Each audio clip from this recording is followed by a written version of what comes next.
Bonjour. Alors, on continue. Regardez, toujours le même texte. Regardez. Amar Rabbi Yehuda.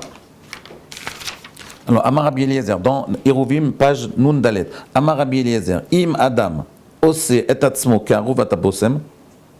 Si un homme, il se situe comme il se prend pour une plante, une rangée de plantes qui vont te parfumer, te faire sortir, te permettre de sentir un parfum. Shakol dashimba, c'est quoi Bossem? Shakol dashimba, v'yeshomrim, shakol mitbasmimba, on peut être un réceptacle également, on peut sentir l'odeur de la Torah. À ce moment-là, le parfum de la Torah, si vous voulez. L'odeur de la Torah, ça se dit pas, on dit le parfum de la Torah. Le parfum de la Torah, c'est plus beau. C'est mon épouse qui m'avait dit, une fois j'avais dit dans un mariage, j'avais dit l'odeur de la Torah. Non, il n'y a pas d'odeur de la Torah, il y a un parfum de la Torah, plus joli. Gam Talmud, à ce moment-là uniquement, le Talmud que vous enseignez, que vous écoutez, à ce moment-là, il devient éternel. Talmudomit Kayem, ça veut dire qu'il aura un kiyum, qui va durer, qui va dépasser la notion de temps. Alors, Rabbi Yosef, je vais vous dire, cette notion de temps, si elle est complètement illimitée, si on passe du fini à l'infini. La question que j'avais posée, pourquoi on ne dit pas que la Torah est une Torah de vie? Ben non, parce que c'est plus qu'une Torah de vie, c'est une Torah de vie céleste. Ça va vous faire passer à un autre niveau de vie. C'est un niveau de vie qui dépasse l'humain, qui dépasse le terrestre, qui dépasse le physique, on a dit hier. On a écouté bien, Youssef. En réalité, comment on va pouvoir l'apercevoir, cette notion de vie? La Torah, en fait, elle va être mitkayem. C'est quoi une mitkayem? Elle va durer. Elle va passer du fini, au niveau du temps, à l'infini au niveau du temps. Elle va dépasser l'humain. Vous voyez, par Rabbi Rashi, Rambam, Rabbi Shimon Bar Yochai, ils ont dépassé la notion de temps. Ils existent aujourd'hui d'une façon très proche. Ils sont très proches de nous, même s'ils ont vécu il y a 2000 ans, il y a 1000 ans. D'accord? Donc on voit bien qu'ils ont dépassé. Comment on peut comprendre ça à notre niveau? Qu'est-ce que vous en pensez? Comment nous on peut comprendre que la Torah qu'on étudie, elle va te donner une dimension d'infini? Si vous arrivez à sentir l'odeur, le parfum de la Torah, alors comment on va pouvoir comprendre qu'on va passer de la notion de fini à la notion d'infini dans le temps?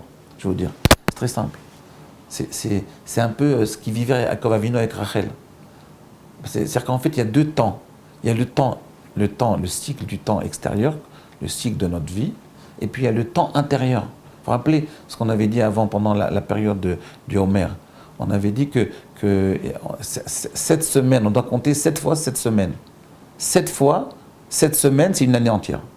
Si vous enlevez les 10 jours entre le cycle solaire et le cycle lunaire, il y a 7 fois, 7 fois, cette semaine. Pourquoi? Parce que c'est le temps intérieur en réalité. C'est-à-dire si vous voulez rentrer dans la Torah, pour passer de Pessah à Shavuot, il y a 7 semaines. Pourquoi? Parce que c'est l'espace qu'il nous faut pour pouvoir sortir du fini. Vous voyez ce qu'on a rappelé, ce qu'on avait dit. On avait dit Baruch atah Hashem Elokeinu melech haolam asher kideshanu et mitzvot al sfirat haomer. On avait dit Ayom shlosha shavuot 34 yamim shem shlosha shavuot veyom echad ou arba yamim.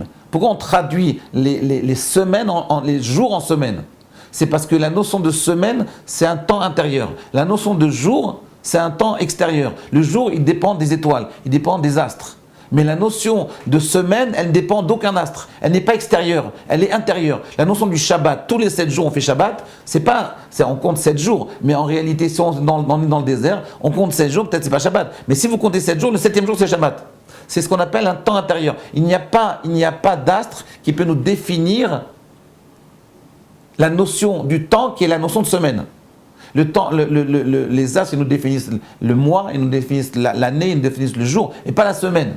Donc on voit que le cycle intérieur, il est symbolisé par la semaine. Le cycle intérieur du temps, c'est le temps de celui qui va recevoir la Torah. Celui qui reçoit la Torah, de la création du peuple juif à Pessah, jusqu'au don de la Torah, il faut passer 7 semaines.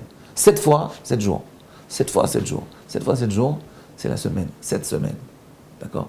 Et à ce moment-là, vous rentrez dans une vie intérieure, vous avez touché, vous avez senti le temps intérieur, et à ce moment-là, vous pouvez atteindre l'infini. Vous pouvez atteindre le temps qui n'est pas fini, le temps qui est du domaine de l'infini. Quand vous étudiez la Torah, vous avez compris une souga, vous vous rappelez? Quand vous étudiez la Torah, vous avez compris une souga. Vous avez remarqué qu'à ce moment-là, vous êtes en dehors du temps. La notion du temps n'a plus tellement d'importance. Vous ne dites plus, je suis en retard, je suis en avance. Il n'y a plus cette notion-là. Vous êtes dans le temps intérieur. Dans le temps intérieur, on a dépassé la notion de temps et d'espace-temps qu'il y a dans ce monde-là. On est en dehors de l'espace-temps de ce monde matériel. On a atteint un autre niveau, un autre monde. C'est le monde... Oui, oui, c'est...